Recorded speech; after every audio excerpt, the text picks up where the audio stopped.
Hi, it's Wasabi. Welcome back to the channel. Today's video is going to be about a tier 5 battle on the Campania map, otherwise known as Provence. We've got Jimmy and Jumpy from King's Clan, and they're in tier 5 heavy tanks. They're on the ANZ server, so we've got bots in the game.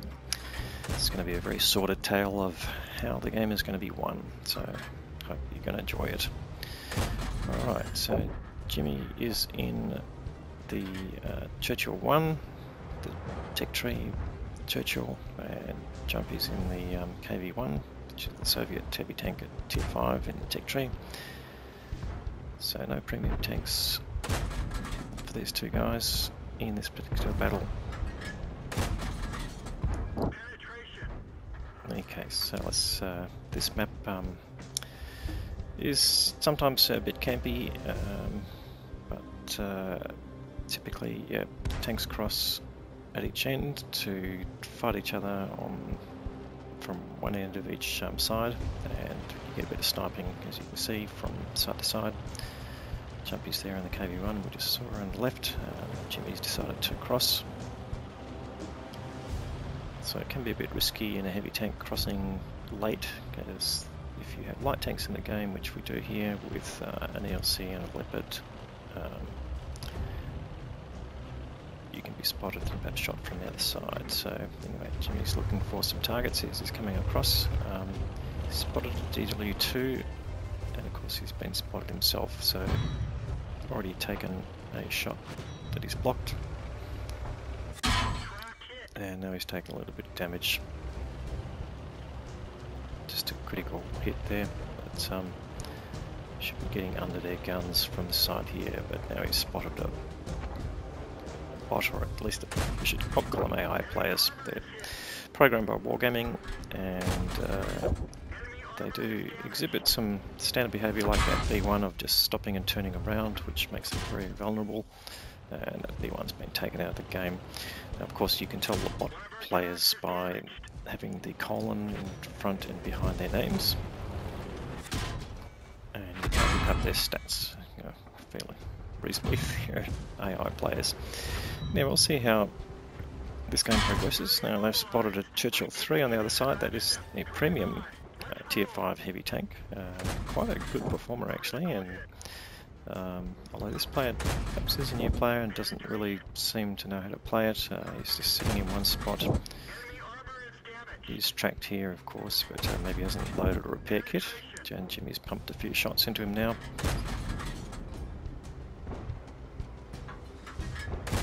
And you can see also tier 5, particularly with these heavy tanks, they've had an uplift in their hit points just a couple of years ago, so it's not recent. There goes that Churchill 3.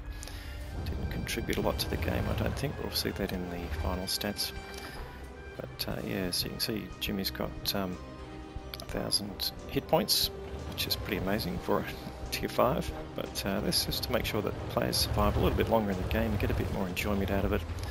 But it also means that, you know, when get a bit of seal clubbing teams here, and I'm not suggesting that's what Jimmy and Jumpy are doing. They're playing this for fun. They're certainly not trying too hard. They're just seeing Jumpy push down in his KV1 and take out T6 medium. But yeah, it does help to for the people who do come here and Steel Club to pick up a lot of damage in their tanks and earn a bit more EXP, etc. But hey, it's a game. Let's not read too much into it. Anyway, Jimmy's pushing up here. He's going to climb the hill and see if he can attack the tanks up here. So typically at this end where he's attacking, you find TDs and Arty, if there are any Arty in the game. I don't think there are in this particular game. But certainly with TDs they can be pretty dangerous this tier. I mean, see the enemy's got an M10 RBFM, which is again another premium tank, and it's a pretty good one if you get the chance to get it. I think it might be available for bonds in the bond shop these days, but yeah, certainly if you get the opportunity to acquire it, I'd recommend that as a good tank. But the game was pretty much in favour of Jimmy's team there, but they're starting to lose some tanks, and the enemy's just really clawing it back. But here he's got the M8A1, and he can put some hits in, but he's also getting shot from across the map by KV1, so he's getting lit while he's here, of course, and he's already lost a lot of his health, and now he's faced that MT RBFM and he gets taken out. So that is the end of Jimmy's game. But now we switch to Jumpy's tank, who's managed to make his way into the cap area.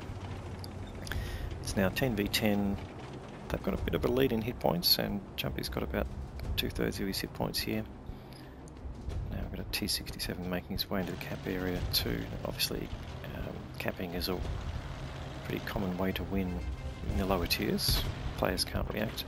That T67's been lit all this time, and he's just been sacrificed by the Leopard, and he gets taken out by the RBFM. So Jumpy's left alone on cap, and in fact he's taken some damage as well. So this match slowly slipping out of the grasp of these two players. They've tried pretty hard to carry this game, but now they've only got one live player on their team and a bot. But interestingly, a bot player has taken out the M10 RBFM. So that's an interesting development, but now they've lost that particular bot player, so they're left with one Type 95 Japanese heavy tank at that tier, and Jumpy's just spotted the P2640, it's a Italian medium tank, tier 4, and however Jumpy's lost quite a bit of his health at this point, so he's still capping, trying to win this game. Unfortunately their martyr goes down, so now it's just Jumpy and the Type 95. Jumpy's been lit, but by what is the question? Well, it's most likely, oh here we go, the ELC. So I was going to say the Leopard just firing some shots there, but not managing to pin the KV1. He's also slightly angled there, which helps. And here we've got the ELC. Takes a hit there, gets reduced. He's taken his hit points off, sorry, his cap points off, but he says, alright, we'll stuff that, let's get the kill. And another hit there, which looks like HE. Only 15 hit points, that's most likely the P2640, which has got a pretty good HE round. He's losing more and more hit points as he goes. He's lit, obviously, as a target. So just trying to find a safe spot, but something is lighting him, which will be the Leopard for sure. And being a target there, the other tanks can move around, stay out of his view range. KV1's got a very short view range, so he's in trouble. Now they've got less hit points than the enemy, and they're one tank down. Enemy's got 3 tanks, all live players, so you'd call this a win, most likely, for the enemy team. But Jumpy continuing to cap here, however, he's got over a minute to go, and there the Leopards come down. And he's lit again, but on 154 hit points, how is he going to go? Now, shots coming in there. You can see the Type 95 behind him, that's the AI player. Trying to do his best, which is good, but there you go. Jumpy's taken a hit, which has taken away his cap points again. So this game, again, slowly slipping away. There's the KV1. Jumpy pulls back, puts a nice shot into the KV1, sets him on fire. Puts another shot and tracks him, but Jumpy takes one more shot and kills the KV1. So this is starting to even things out a little bit, but they are still in a bit of a hole here. Continuing to cap, as much as to put cap pressure on them as anything else. If you can convince that Leopard 1 to pop out and try and take a shot, he can potentially get rid of him. But there's the P2640, who he can't see. He's got quite a few more hit points than the Leopard tank there, but oh, you see a shot comes in, that's the P2640, and he gets slammed by both the Leopard and the P2640, and that leaves Jumpy out of the game. And now we just got the bot player, the Type 95, who's continuing to fire, doing his best, and you can see the blind shots coming in, or because we can't see any of the enemy. And here we go, Jimmy's just switched to the Type 95's view. One shot and he kills the Leopard, and one more shot and accurate shooting like you've never seen. Takes out the P2640.